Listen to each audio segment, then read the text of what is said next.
I'm going to tell you the story of how I broke my arm. And so, here we go. I was climbing up a bunk bed in an RV and to watch a movie, because that's where the TV is. And I was climbing up there and my foot slipped and I fell. And I did like this backflip and I landed on my arm. And I looked at my arm and it looked really scary. And so I heard my bones crack and I'm like, oh great, what just happened? And it was bent and my dad said it looked like a cursive U. It looked like it was sticking up and her arm was like this. And it looked scary. And her arm is completely disfigured. I mean, no doubt about it. This was just broken. Oh, it was nasty. And she's holding it, freaking out. And it was bent and my dad said it looked like a cursive U. Popping your fingers all at once, like, ah, and I'm screaming.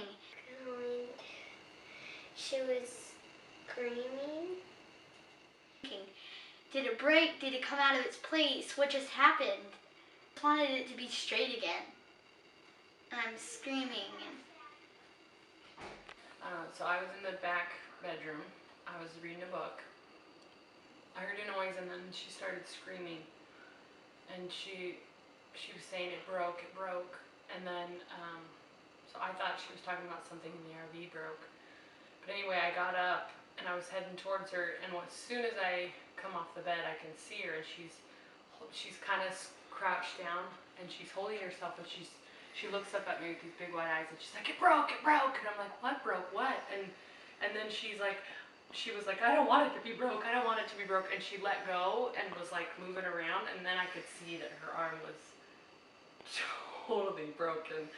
I kind of took her by her arms and I said, okay, I need you to calm down. I'm going to get your dad and we're going to go immediately to the hospital, okay? And so I sat her down on the couch and then I went to the door. I had no idea where Richard was. So I thought, oh gee. So I opened the door and I just screamed, Richard! And he doesn't come. And I'm barefoot and we're in the land of cactus. So I quickly put my flip-flops on and I screamed for him again while I'm getting my flip-flops on, and then I run out and I'm looking all around and I go around the side and he's just right there.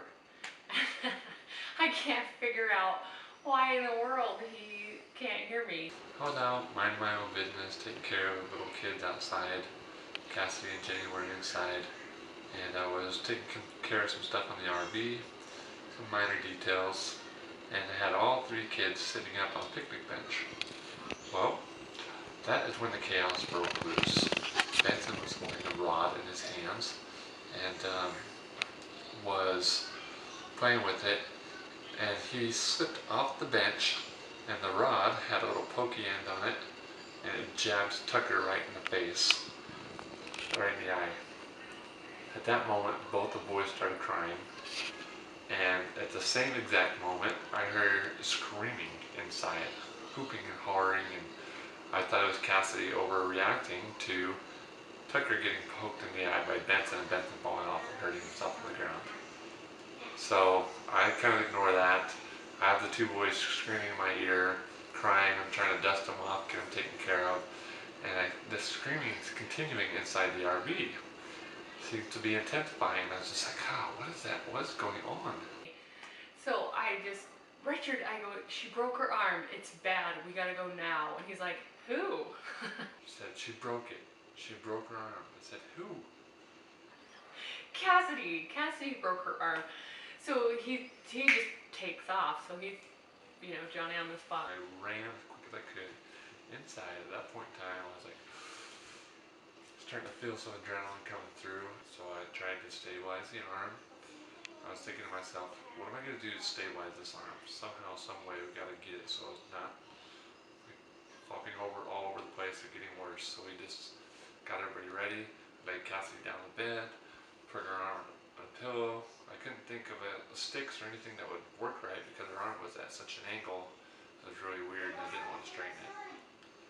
So put another pillow on top, a blanket on top, had Jenny sit there and stabilize her.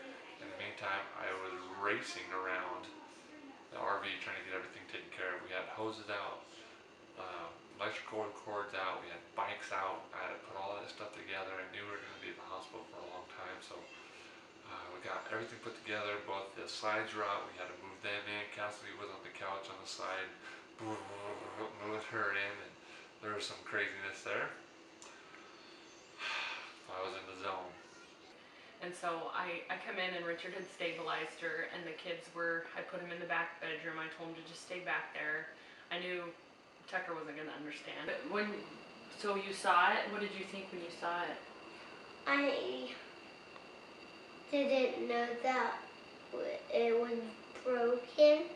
You just didn't know what was going on? Mm-mm. So, and I told Finley, you've got to be the boss. You have to watch the boys. And she just responded. She was all on it. Little mother hen. So,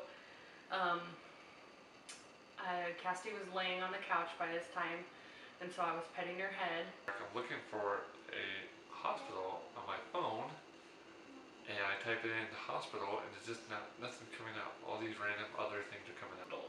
And I'm getting Wikipedia's definition of a hospital.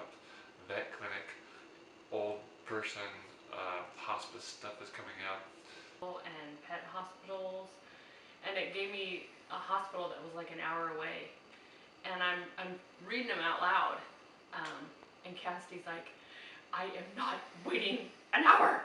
Urgency care, craziness, so I just called 911, got the directions. She was scared. I was just telling her, no honey, I'm sure there's one closer, I just can't find it yet. So anyway, she wanted me to sing her a song. She's like, just sing me a song, sing me a song. So I start singing her the song I sing her when I put her to bed at night. It's a special just for Casidy song. She's like, no, I want a church song.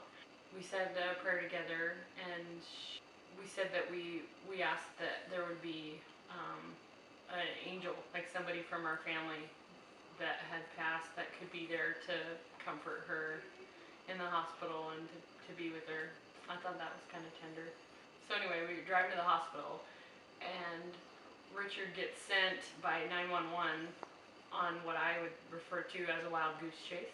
So she's like, yeah, it's just 2 miles down the road. So I'm going down the road, and I'm like, it's 1 mile's gone by. We're hitting every stoplight possible, and the second mile goes by, and I'm seeing urgent care on the right-hand side of the road. And I was like, that's it. When we were driving to the hospital, I was thinking, I want you guys to get me there as fast as I can. I just want to get this over with. Why did this have to happen to me? We're looking for this stucco building in a land of stucco. I would get let known when we were going to turn a corner or hit a bump. And we were just trying to get there as fast as we could. And I just didn't like being in an RV, getting to a hospital, and I just didn't like it. And we're doing U-turns on 4 lanes of traffic on a curve up a hill. And every time we turn, he's like, I missed it again, I missed it again. And I'm just having all these crazy thoughts going through my head, and I'm like, oh, seriously. And she's like, get me to the hospital now. That was funny. So I pass. I was looking for this grand hospital, and all I saw was the urgent care at the 2 mile mark. So I flip around, and it was really difficult because there's nowhere to turn, and there's 2 lanes going both directions. So I cross over into a driveway. All I'm hearing is his frustration, and we're U-turning, and Cassie's eyes are just huge, and she's like, keep singing, keep singing. It was scaring me. I was scared too. So we stopped, and like, thank goodness we're here, but we weren't actually there. We were at urgent care. So anyway, we get there, and it's an urgent care center. And so I said, Richard, this is not the place. And he's like, well, this is where they sent me. So I'm like, stay here. I ran in, and I said, there's like people in the waiting room, and I just walked in the door and just yelled. And I'm like, do you guys do broken arms?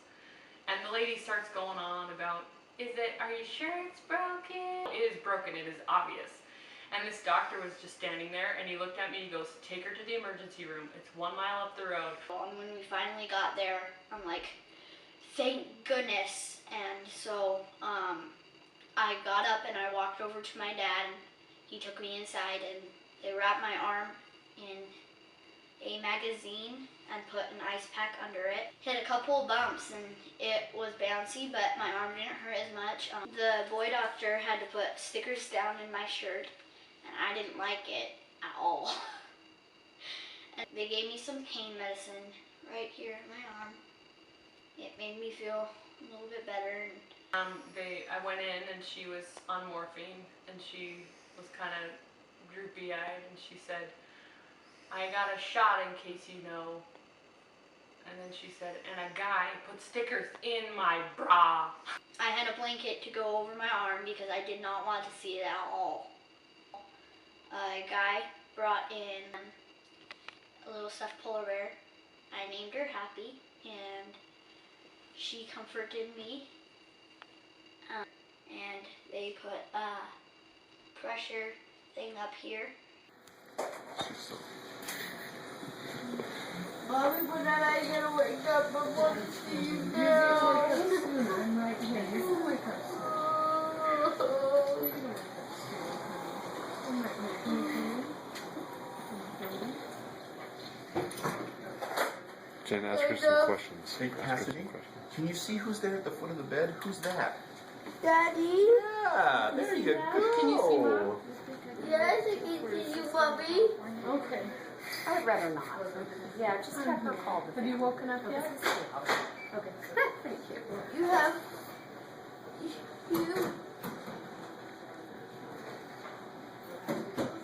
Whoa, you look creepy. I look creepy? That's always something you like to hear. What about me looks creepy? You have 2 noses, I have 2 noses. 2 eyes, and 2 other eyes, and 2 mouths. Daddy is the same thing as with you. Mom, why am I talking funny? It's just your tongue. It's that medicine we gave you, honey. We gave you some medicine, Am remember? I awake? You are awake. Can I see you perfectly? Can you see me perfectly? I'm right here. You look like an alien, kind of. Yeah, you can close your eyes if you don't want to see that. Did you want to look at our films over here? That was the most baddest part of the trip.